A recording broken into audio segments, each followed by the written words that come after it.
Last night I picked up the Viper from the detailer after finishing the full paint correction, and this car looks phenomenal. The guy did a killer job. It's a local place to me. It's called Jonny's Detailing in Merrimack, New Hampshire. I'll put a link to him in the description below. He's not paying me for this. This wasn't a free job or anything. I just think he did such a killer job with this car. I have no problem giving him the advertisement. I really think that he deserves the extra business for this because, my God, this thing looks incredible, especially considering how bad it was before. In case you're too lazy to check the before paint condition, here's a quick flashback. Look where the sun is reflecting both on the hood and on the two fenders. You see all these like little swirls and spiderweb looking things. Doesn't matter where the sun is. They're very pronounced. They're very deep in the paint.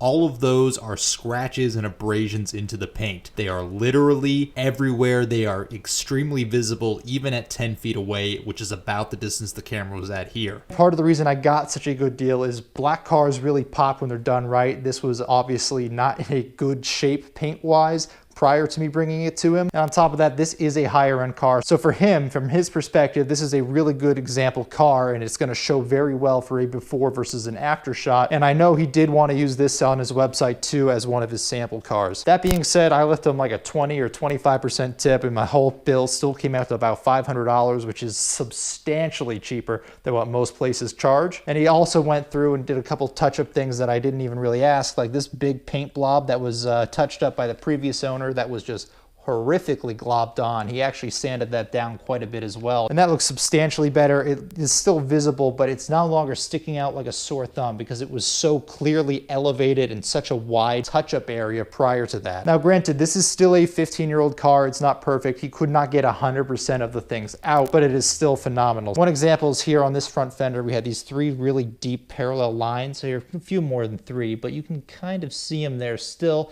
They're definitely visible in person. Here's the biggest one, and then coming down, there's two and there's three. Another quick flashback, super visible, especially even at the 15 to 20 foot mark prior to the paint correction. You really have to know they're there after the paint correction was completed. So much better. I'm amazed he got it as good as he did. So those wouldn't come out all the way, but even from about 5 feet away, they're not visible anymore. The other place that he touched that he really couldn't get everything out of were some of the door sills. So you still see some of the small cracks and a couple of the scuff marks. Lighting's not great right now, but they are still there. The driver's side is a little bit worse than this side. So here on the driver's side, looking down, you can see a few scratches. There's a few right in here, this area. But again, not that visible, not an area you're really going to see regularly. Still looks phenomenal. This is the original paint. So looking here into the hood, for example, you see that nice clear outline of me.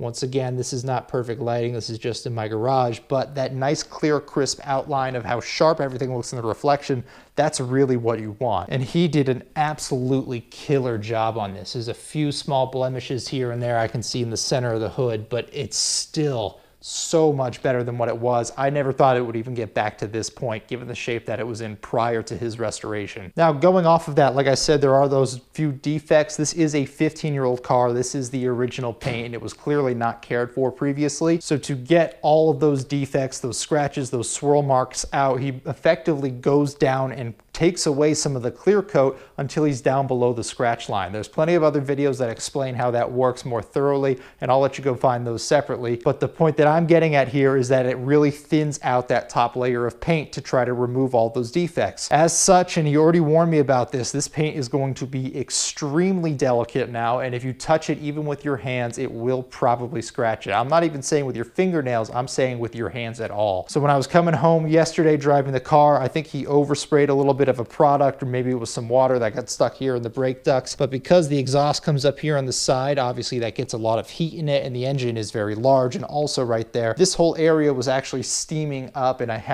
it almost looked like smoke, but it was just a thick steam coming out of the brake ducts. I looked back here, I didn't see anything going in, so I do just think it was some overspray from this side. But to make sure, when I got home, I popped the hood to make sure nothing inside the engine bay was smoking and that I wasn't gonna burn the car or the house down, because I kind of need one and or both of those. But even coming here, where you can see where I just lightly touched right there, that's a fingerprint with a bunch of scratches. That wasn't even dragging it. That's literally a thumb down. That's all it took. So that is going to be the issue that I'm going to have on this entire vehicle now, is it is going to be that delicate. Those ones are still very light. I might be able to go slightly deeper and remove those fingerprints again. But for now, I definitely want to add some sort of an additional protective layer to preserve these results as best as I can. Obviously, just from sitting either in his parking lot during the day before I picked it up or sitting in this garage overnight, there is some dust that's already accumulating. This came off most likely a tree that was by his shop. So I'll probably have to respray this with some sort of a cleaner to get some of that particulate off prior to doing any final coating on this. But that could be said for legitimately any coating system on any car, no matter the condition of the paint. You always have to do that full prep and clean work prior to doing either a clear bra or a ceramic coating. Side note really quick, I know the garage is really messy. I wanted to get the trailer stored prior to the cold weather really kicking in, just because I don't want to have to disassemble it and move it around when it's snowing out, and I don't want the snow rotting out the trailer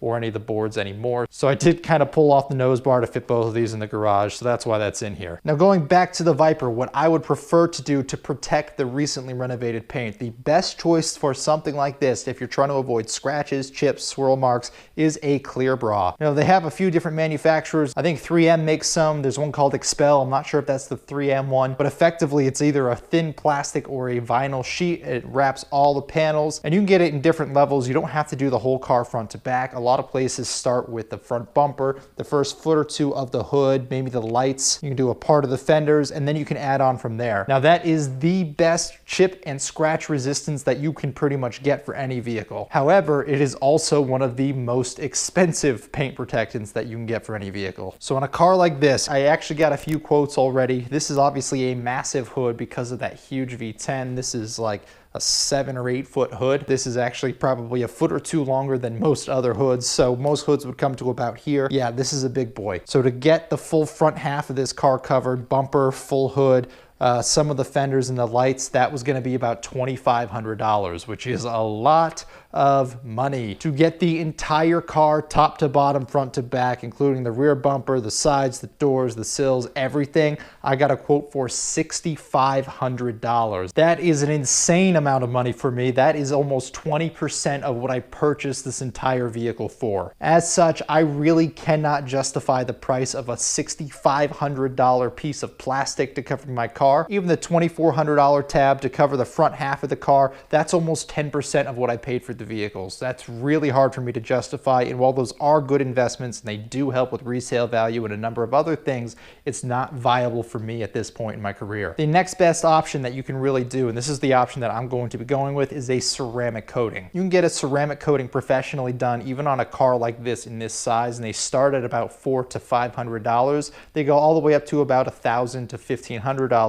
depending on the detailer, how many layers of the coating they're putting on, different things like that. Now most of the work in the ceramic coating is going to be getting the car into this condition prior to applying it. That is really where the effort comes in. It's effectively exactly what it sounds like. You have a ceramic based product that you're putting over the top, and it's providing another layer of protection, but it means everything underneath that is going to be sealed into the car once it's applied. So if your car is scratched and covered in dirt and dust and it's a mess and you put that over, it's going to lock in that crappy look, and your car is just going to look like that until the ceramic coating wears off, which is anywhere from 2 to 5 years depending on the product you use and how much you apply. So that's a great option, but again, I'm worried about it snowing. That's why I pulled this trailer in. So getting one done locally is not really going to be a good idea for me right now, because some places are starting to salt the roads, and I really do not want salt on this car. I was able to get it home before it was salted, but it's coming soon given the forecast in the next few weeks. So what I'm going to be doing in the interest of not salting the crap out of my car, because the prep work is already done, and in the interest of cost, I'm ordering a kit to do the ceramic coating myself. There are several kits available. I'll do a separate video on which one I purchased, but I have enough on order that it should be able to do 2 layers on this, 2 layers on the bike, and at least 1 layer on the Forester, and all of that shipped to my door was about $80. Now the kit I'm going for was specifically recommended for someone who was new to this whole process, such as myself. I've obviously never done this before. Even though applying the ceramic coating is supposed to be fairly simple and straightforward, the hard part is really getting the car prepped to this point. So I just just did not have the ability, the skill, the tools to get this done. That is something I had to leave to a professional. I'm very glad I did because these results are phenomenal compared to anything I'd be able to do. But because all that prep work is good, it's ready to go, I am going to be able to attempt the ceramic coating on my own, hopefully getting the results I really want for this vehicle. Now I'll do a separate video with the whole ceramic coating process and the product I'm using and why, but for now, these are the results you can expect from a proper paint correction, and those are really your two big options for preserving these results so that your paint doesn't degrade again in the future due to normal wear and tear. That's all I got for this episode. Thank you guys again for watching.